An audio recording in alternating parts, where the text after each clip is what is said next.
Le consortium pour la recherche économique et sociale, CRES et UNMÉRIT, ont tenu une conférence internationale sur le développement durable. Une rencontre qui a regroupé les décideurs et chercheurs africains a permis de revenir sur les enjeux et l'importance du développement durable dans les politiques de développement. Cette rencontre s'inscrit dans le cadre d'un partenariat que le Consortium pour la recherche économique et sociale a avec l'Institut UNMÉRIT des Nations Unies basé à Maastricht. Et cette conférence porte sur une série de thèmes qui sont au cœur de la problématique du développement durable en Afrique. Si vous parcourez l'agenda des interventions, vous verrez qu'il y a beaucoup de questions sur l'agriculture, l'industrialisation, sur la protection sociale, sur les questions de gouvernance et d'autres aspects comme le financement du développement qui sont abordés par les chercheurs à travers plus d'une centaine de communications.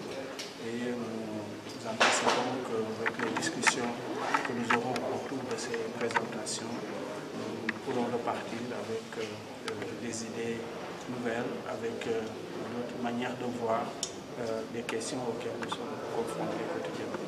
Le représentant du ministre de l'Économie et des Finances est revenu sur les enjeux policy mix et la gestion des risques au flux des capitaux publics et privés incompatibles avec le développement durable. Le défi pour nos pays est de trouver les voies et moyens de réaliser de manière durable une croissance forte en préservant l'environnement et les ressources pour les générations futures, de rendre la croissance plus résiliente et plus inclusive, ainsi que d'améliorer l'insertion de nos économies dans les échanges mondiaux.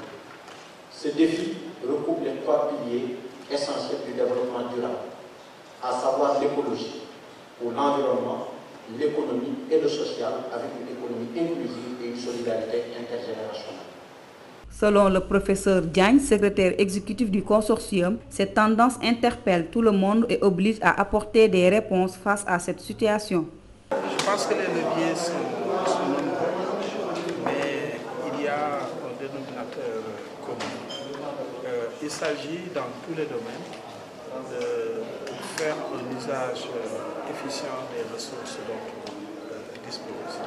Il s'agit dans tous les domaines de veiller à ce que les besoins des Africains soient prioritaires dans l'exploitation de nos ressources.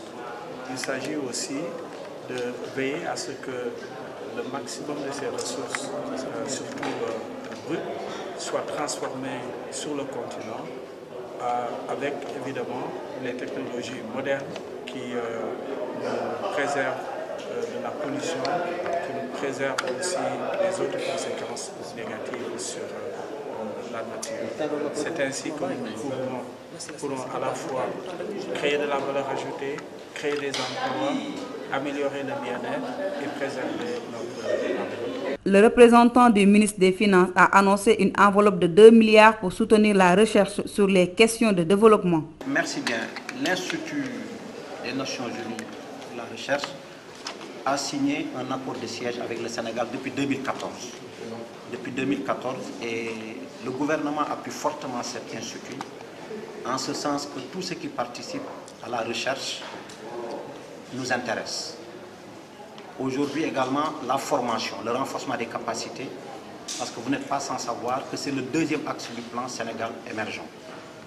Et sur ces deux axes, nous estimons que l'Institut aura sa partition à jouer. Parce que la recherche devrait être au profit du développement, et l'installation de l'Institut au Sénégal est déjà une marque de confiance au Sénégal. En cela, nous félicitons les responsables de l'UNMÉRIT. Et c'est à cet effet que le gouvernement a décidé d'accorder une contribution pour l'année 2016 d'$1 million à l'Institut. Parce que l'Institut contribuera de par ses produits de recherche à améliorer nos politiques de développement économique et social et à fondamentalement transformer l'écosystème de la recherche et du développement au Sénégal. Il est parfois difficile que l'Afrique parle d'une seule voix pour par rapport à ces questions-là. Comment vous allez faire pour que ce soit une seule voix qu'on puisse poser sur la balance? Je pense que c'est le secrétaire général qui est plus habilité à répondre à cette question. Pour ce qui concerne les chercheurs, nous sommes habitués à avoir des points de vue différents.